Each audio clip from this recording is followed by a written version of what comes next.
Pessoal, sejam bem-vindos à nossa aula de eletrotécnica. Nessa aula a gente vai dar continuidade ao tema motores de corrente contínua e vamos aprender sobre os possíveis tipos de excitação desse motor. Então, a excitação ela tem a ver com como esse motor é alimentado, como que a gente fornece energia para os enrolamentos da máquina CC. Então, a gente pode ter a máquina do tipo ímã permanente, excitação independente, excitação série e excitação paralelo, que também é chamada de shunt ou derivação. E aí a gente vai ver do que se trata isso aqui, essas diferenças, e o que isso impacta no funcionamento do motor. E vamos aprender também sobre o circuito equivalente da máquina, que é um circuito elétrico usado para interpretar, ou para estudar o funcionamento dessa máquina através de variáveis elétricas, que são variáveis que as coisas a gente já conhece melhor, que as suas relações, a gente já consegue fazer um modelo mais fácil de utilizar. Então a gente vai aprender como que fazemos essa construção desse modelo e como são os estudos derivados desse modelo. Então, antes de entrar no circuito equivalente, eu queria voltar àquela imagem que a gente utilizou na aula passada, destacando aqui as partes da máquina.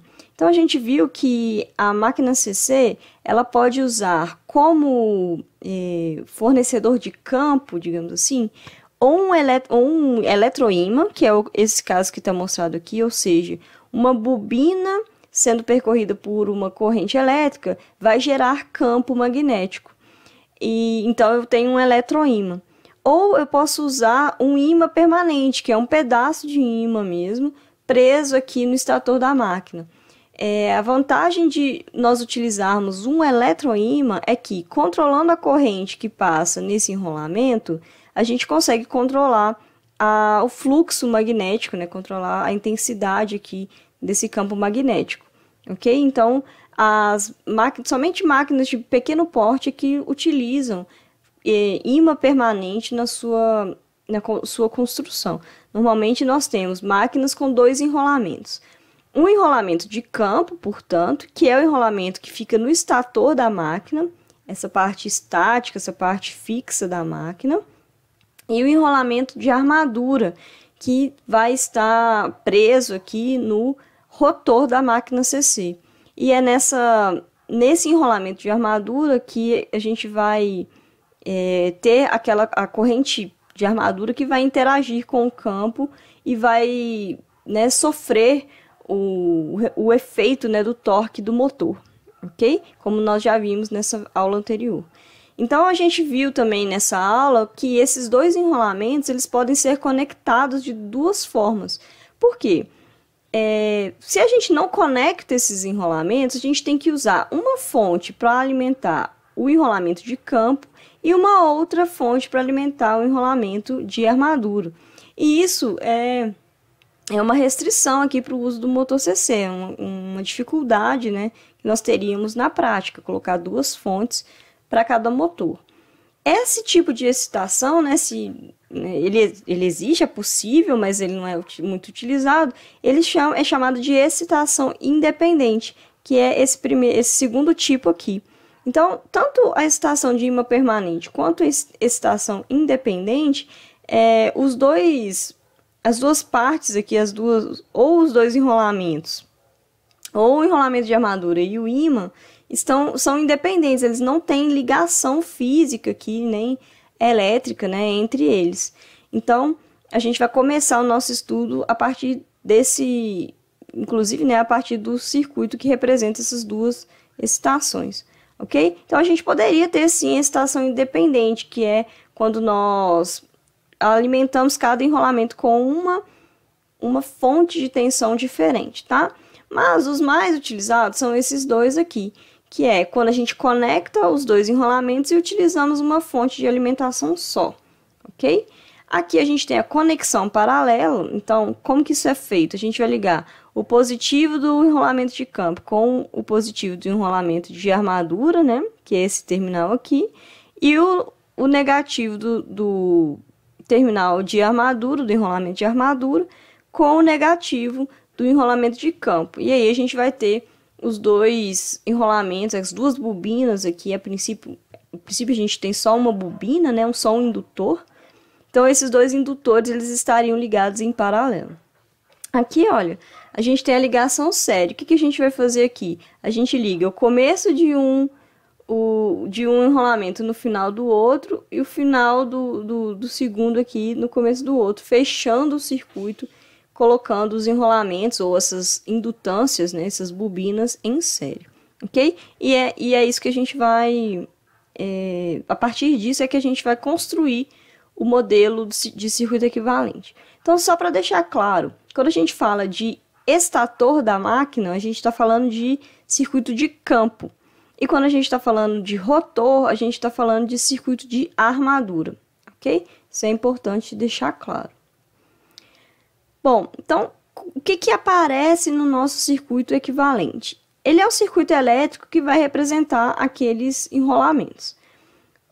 No lado aqui esquerdo, a gente tem o circuito de armadura. Então, a gente teria aqui uma fonte VA, uma fonte de armadura sendo aplicada.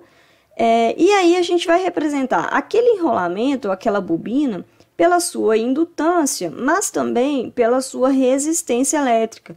Lembrando que o fio lá de cobre, ele tem sim uma resistência considerável aqui no nosso circuito, e que a gente vai ver, chega até a ser maior, né, do que essa indutância, essa reatância indutiva, e normalmente a reatância indutiva é que é desconsiderada. Okay? Então a resistência aqui ela é importante. Então eu modelo aquela bobina ou aquele eletroímã, né, aquele enrolamento de armadura, que é o que está no rotor, por uma resistência em série com uma reatância indutiva, ok? E aí a gente vai lembrar também, como foi visto na última aula, que como consequência do próprio funcionamento do motor, nós vamos ter aqui na armadura, no enrolamento do rotor, né, uma tensão induzida que é chamada de tensão contra-eletromotriz.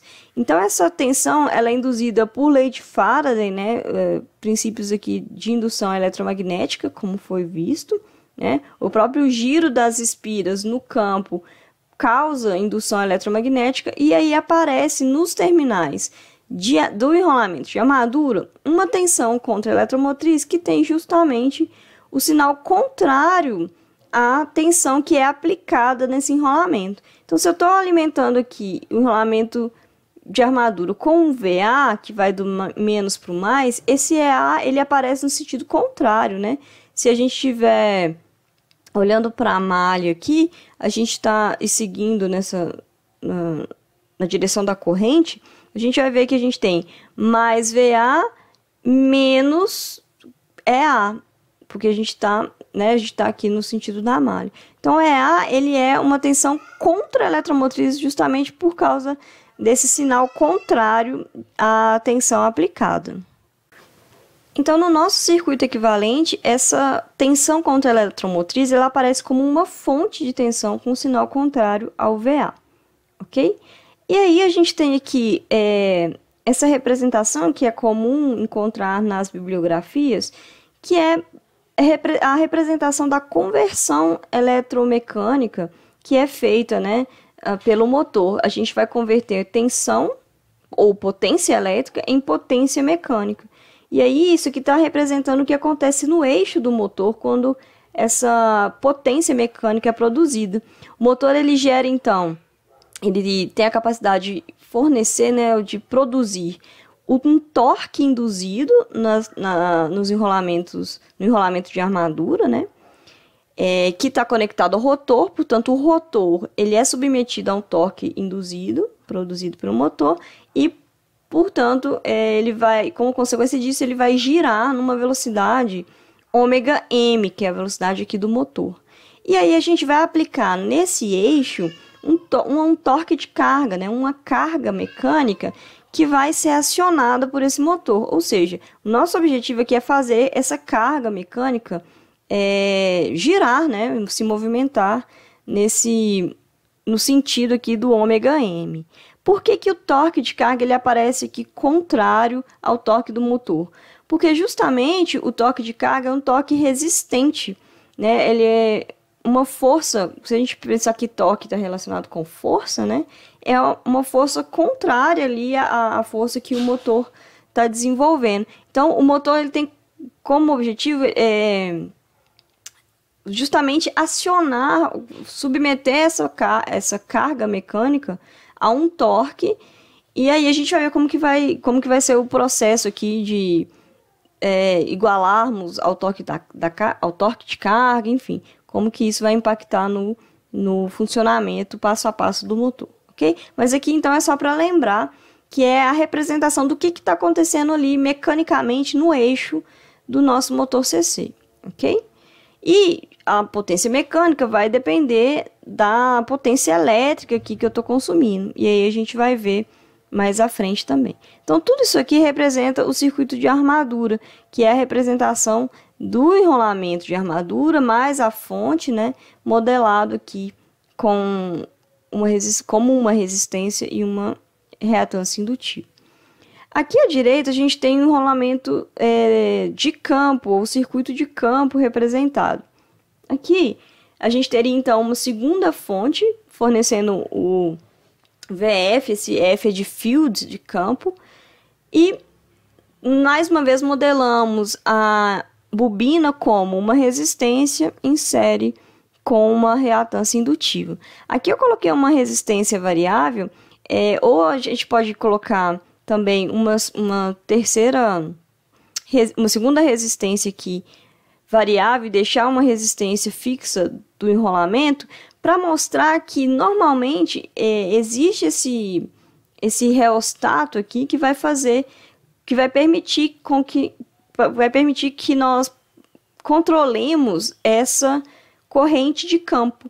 Se a gente controla a corrente de campo, a gente controla o fluxo magnético que é produzido aqui no interior, no entreferro da máquina, né? E esse fluxo ele vai interferir nas grandezas ali do motor, no torque, capacidade de torque, velocidade, né? A relação entre velocidade e torque, enfim.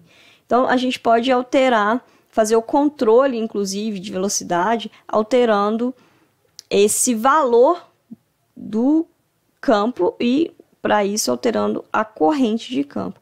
Por isso que eu coloquei aqui essa resistência como sendo uma resistência variável, ok? Eu posso, na verdade, o que é feito é adicionar uma resistência variável em série com a bobina, ok? Aqui eu representei num único RF, tá? Mas pode acontecer também de vir separado aqui, ok? E aí a gente tem o circuito de campo. Observem que nesse caso não tem ligação elétrica entre os dois circuitos, que eles são isolados mesmo eletricamente, mecanicamente também, ok? A gente tem também o NF, mostrando o número de espiras aqui do meu enrolamento, e aí a gente poderia representar também com o nosso XF, ok? Ou o LF, a indutância. Pode aparecer esse NF, tanto quanto pode aparecer também em termos dessas outras grandezas, ok? Bom, e aí, o acoplamento entre esses dois circuitos, como a gente viu no vídeo, ele é um acoplamento eletromagnético, ok? Não tem contato físico, digamos assim, entre eles. E aí, o que a gente vai ter derivado daquele mecanismo da conversão de energia, conversão eletromecânica de energia?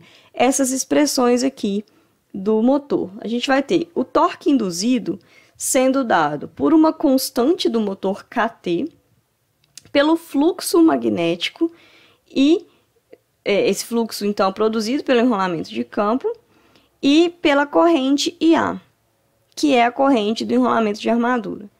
A tensão contra-eletromotriz, ela vai depender de uma constante também do motor, do fluxo e da velocidade N ou ômega M, tá? Ômega M e N são as velocidades dadas tanto em RPM quanto... Ela pode ser dada, né? Tanto em RPM quanto em radiano por segundo, tá? Se eu coloco aqui em radiano por segundo, eu vou ter uma outra constante, tá? Porque eu vou embutir essa constante de conversão entre uma e outra. Mas as duas são medidas de velocidade angular, ok? Então, aqui está em termos de N, mas eu posso encontrar também em termos de ômega m, de ômega. Então, ômega sempre em radiano por segundo. E a potência mecânica, ela vai ser o torque induzido, que é o torque produzido pelo motor, vezes a velocidade do motor, ok? Coloquei aqui em destaque, só para a gente lembrar, que as constantes do motor dependem de características construtivas da máquina, ou seja, o número de polos, os caminhos magnéticos e o número de condutores na armadura. Isso aqui depende de como é feito, como é bobinado, né, o enrolamento ali. A gente não vai ver com detalhes, mas só para a gente ter uma ideia do que isso depende, ok? Bom, tendo visto o circuito equivalente da máquina CC, a gente vai partir para uma análise do seu funcionamento a partir justamente desse esquema, observando principalmente o circuito de armadura. O circuito de campo a gente vai considerar que ele está fixo, ou seja, tem uma corrente de campo IF gerando o campo magnético, que é esse campo Φ, e esse Φ é constante, tá? Então a gente vai considerar o circuito de campo constante. Aqui, então, a gente vai partir do motor em repouso. Então, o motor está parado e, começando do momento da partida, a gente tem um degrau de tensão sendo aplicado a esse motor. Então, quando a fonte é ligada, né, a fonte VCC é aplicada aqui aos terminais do motor. Então, nesse instante, o motor está parado. Então, o ômega m, que é a velocidade angular do eixo aqui, né, então esse eixo não está se movendo, então, portanto, a velocidade é ômega m. Nesse instante, a força contra a eletromotriz também é zero, que é a tensão induzida contrária aqui no enrolamento de armadura, ou seja, essa fonte ela é zero. Então, se a gente fizer a análise da malha aqui do circuito de armadura, fazendo a expressão de Kirchhoff das tensões, a gente tem que mais VA menos a queda em RA, que é o IA vezes RA. Aqui a gente vai desconsiderar o XA, tá? Isso é normalmente feito na bibliografia, porque esse valor aqui costuma ser bem menor do que o RA. Então a gente vai desprezar essa queda de tensão. Então a gente vai ter menos IA vezes RA, que é a queda nesse resistor, menos EA, né? Então aqui a gente está indo mais para o menos EA igual a zero. Se a gente isola a corrente de armadura e observamos a sua expressão, a gente vê que no momento da partida, quando o ômega m é zero, o EA também é zero. E, consequentemente, a corrente ela vai atingir o seu valor máximo. Por que o EA é zero? Se a gente lembrar da expressão do EA, o EA é igual a K vezes Φ vezes ômega m. Então, se esse ômega m é zero, motor parado, isso aqui também é zero. Portanto, se EA é zero, o IA tem o seu valor máximo na partida, ok? Depois a gente vai falar um pouco mais sobre partida do motor, principalmente um motor série, que é um motor que tem um torque de partida maior. A gente vai ver como a importância de restringir, né, essa corrente no momento da partida, para que ela não atinja valores muito altos, porque nesse momento é só o RA que está limitando o valor de IA, ok? Então o IA é máximo. Se o IA é máximo, o valor do torque produzido pelo motor, que é esse torque induzido, também é máximo. Se a gente considerar que o KT é fixo e o Φ também é fixo, o IA, sendo máximo, produz um torque máximo do motor. Ok? Então, o que é o torque do motor? É a força que o motor está produzindo no seu eixo, né? O enrolamento de armadura que está sendo submetido a esse torque, ele está enrolado aqui ao eixo do motor. E esse eixo ele vai servir para que nós acoplemos uma carga mecânica, uma carga, algum mecanismo aqui que a gente queira fazer girar, o que a gente queira que o motor faça girar, não é isso? Para isso que esse é o objetivo da aplicação do motor. E aí, o que a gente vai ter? No momento, então, da partida, a gente tem um torque máximo sendo produzido pelo motor. E aí, o que vai acontecer? Se o torque resistente de carga for menor do que o torque máximo do motor, o que vai acontecer?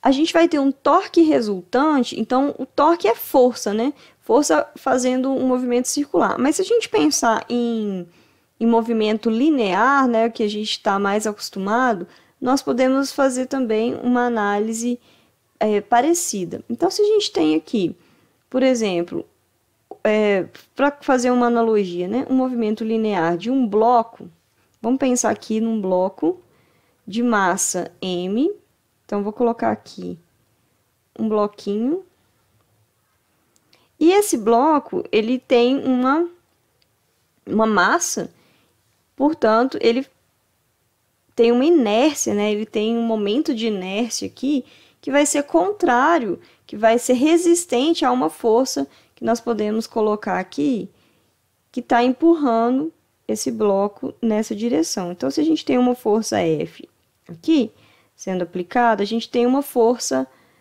resistente, vamos colocar aqui com um vetor azul, uma força da carga, né? Uma força contrária aqui devido ao peso, à massa desse objeto. E aí a força resultante, se o F for maior do que o F carga, o que a gente vai ter? A gente vai ter um F resultante. Então, o F resultante é igual ao F menos F carga, ok? Se isso aqui for maior do que zero, o que vai acontecer? A gente tem uma força resultante nesse sentido, e essa força, ela produz, então, aceleração. Então, a gente vai ter uma aceleração diferente de zero, uma aceleração que vai produzir um aumento de velocidade, a velocidade linear aqui vai aumentar, ok? E é isso que vai acontecer no nosso motor na partida. O motor, ele tem a capacidade de produzir esse torque máximo aqui, que depende do campo, né, das constantes do motor, do valor da tensão e do valor, consequentemente, da corrente. Então, isso aqui depende do motor. Mas vai depender também da carga o fato de existir ou não essa força resultante maior que zero. O que significa isso? Se tiver uma carga muito pesada aqui, o que vai acontecer? O motor não vai conseguir girar essa carga, né? O torque do motor vai ser menor do que o torque de carga, e aí a gente vai ter uma outra situação, né? O motor não vai conseguir partir. E aí, o que a gente vai pensar? Se o torque induzido do motor no momento da partida é maior do que o torque resistente de carga, que a gente fala, a gente vai ter um torque resultante também, e esse torque resultante vai ser maior do que zero, e o motor vai sofrer uma aceleração, então a aceleração vai ser maior do que zero. E aí, o que a gente vai ter? Esse eixo girando aqui numa velocidade ômega que vai aumentando à medida que eu tenho aceleração, ok? Então, é isso que acontece na partida. Se essa condição for respeitada, né, a gente vai ter um aumento da velocidade ômega m desse motor, ok? Então, ômega m aumenta. Se o ômega m aumenta, a gente vai olhar de novo aqui para a expressão do EA. O EA também vai aumentar. Então, automaticamente, com o próprio giro do motor, a aceleração do motor, o EA vai aumentar. O EA aumentando, a gente vai voltar aqui para a análise do circuito equivalente. O que vai acontecer? Com o aumento de EA, a gente tem... Então, vou voltar aqui. A diminuição de IA. Se isso aqui aumenta, portanto, o IA diminui e o torque do motor automaticamente diminui. Então, com o próprio aumento da velocidade, o torque naturalmente, a capacidade de produzir torque, né, o torque produzido, o torque induzido pelo motor no eixo, que ele vai diminuindo. Então, ele vai caindo naturalmente. Até que acontece o quê? Até que o torque do motor, então ele vai caindo, vai caindo, vai caindo. A gente vai ver aqui que a relação entre torque e velocidade vai depender do tipo de máquina, tá? Se a gente está trabalhando com a máquina em paralelo, a excitação em paralelo, a gente vai ter uma curva. Se a gente tiver em série, a gente vai ter outra curva. Se a gente tiver o motor composto também, a gente vai ver mais para frente, ok? Mas, então, a gente tem uma relação entre ômega e torque, ok? Se o torque vai diminuindo, vai chegar um momento em que ele vai se tornar igual ao torque de carga. Então, quando isso acontece, o que a gente tem? O torque induzido atinge o valor igual ao torque de carga, o torque resultante, que antes era maior que zero, se iguala a zero, né? Então a gente não tem uma força resultante mais, é como se isso aqui, como se essa força que eu coloquei em vermelho aqui no movimento linear, ela fosse diminuindo, diminuindo, diminuindo até se igualar ao torque resistente de carga. E aí a gente não tem mais uma força resultante. O que acontece? A aceleração é igual a zero e a velocidade fica constante, né? Então, a gente tem velocidade constante aqui. Mesma coisa aqui. Se o torque resultante é zero, a aceleração vai se igualar também a zero. E aí, o motor para de acelerar. Se o motor para de acelerar, ele vai estabilizar num ômega-m, que é um ômega-m constante. Esse ômega-m, o valor dessa velocidade, ela vai depender dessa curva de torque, de velocidade por torque, de torque por velocidade, do motor, que depende das características do motor, né? A alimentação, né? A tensão de armadura, o fluxo, resistências, enfim, características do circuito equivalente. E também vai depender do torque de carga, ou seja, quanto menor o torque de carga, o que vai acontecer? Mais o motor vai ter acelerado, então ele vai estabilizar em uma velocidade maior, ok? Então, vou colocar aqui para ficar mais claro isso. Então, vou considerar a curva que a gente vai ver mais para frente, que é a curva do motor shunt. No motor shunt, a gente tem uma relação linear entre velocidade e torque. Então, se a gente colocar aqui, vou colocar torque por velocidade, que eu acho que fica mais claro. Isso aqui, então, é o torque induzido, e aí a gente tem a velocidade ômega-m aqui. Então, na partida, quando a velocidade é zero, o torque é máximo, ok? E aí a gente viu que esse torque ele vai caindo, e no motor shunt, ou derivação, ou paralelo, isso vai caindo linearmente com o aumento da velocidade. Vai chegar um ponto aqui da curva em que o torque induzido no motor vai se igualar ao torque de carga. Então, vamos colocar uma reta ou um tracejado para destacar o valor do torque de carga. Então, essa reta aqui, ela é equivalente ao valor do torque de carga.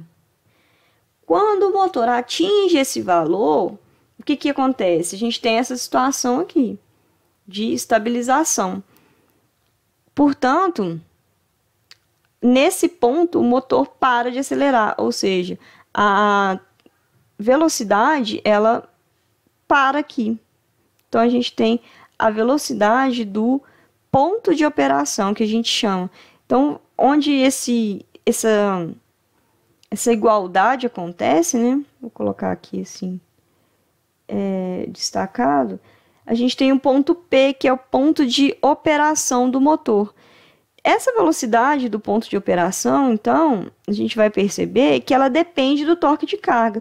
Se o torque de carga aplicado no eixo for menor do que esse aqui que eu coloquei, vamos colocar um torque de carga que está mais para baixo aqui, vamos colocar assim, uma outra reta aqui em verde. Então, se o torque de carga fosse menor, ou seja, a carga fosse uma carga mais leve, que ia acontecer? O motor ia acelerar, acelerar, acelerar até, e consequentemente o seu torque ia cair até atingir esse novo valor de torque de carga, um torque de carga 2, por exemplo. E aí, se a gente comparar as duas velocidades, olha, aqui a gente tem então um P1, né, que é o ponto de operação 1, e aqui a gente teria o P2. Se a gente compara os dois ômegas, ômega 1 e o ômega 2, a gente vai perceber que quando a carga é menor, o motor acelera mais até atingir um ômega 2 maior, né? Então, a velocidade do ponto de operação aqui é maior do que aqui. Então, o ponto de operação ele depende tanto do motor quanto da carga, do torque de carga que está sendo aplicado no seu eixo, ok? E aí o motor vai ficar operando com velocidade constante até que ele seja desligado, né? Ou que seja feita alguma alteração na carga do motor. Bom, então é isso que eu resumi aqui para vocês, todo esse mecanismo aqui de produção de torque, de relação entre forças, né? Força aplicada aqui num raio provocando o movimento circular, a gente chama de torque ou conjugado, tá? Tem esse nome também, conjugado do motor, conjugado de resistente de carga. Então, mas a análise é a mesma que a gente já fazia para os movimentos lineares. As mesmas bases aqui que a gente já conhecia. Ok? Então, nas próximas aulas, a gente vai estudar essa curva de torque por velocidade dos tipos de motores, para entender a diferença entre cada uma das excitações possíveis aqui do motor. Então, por hoje é isso. Muito obrigada. Até a próxima aula.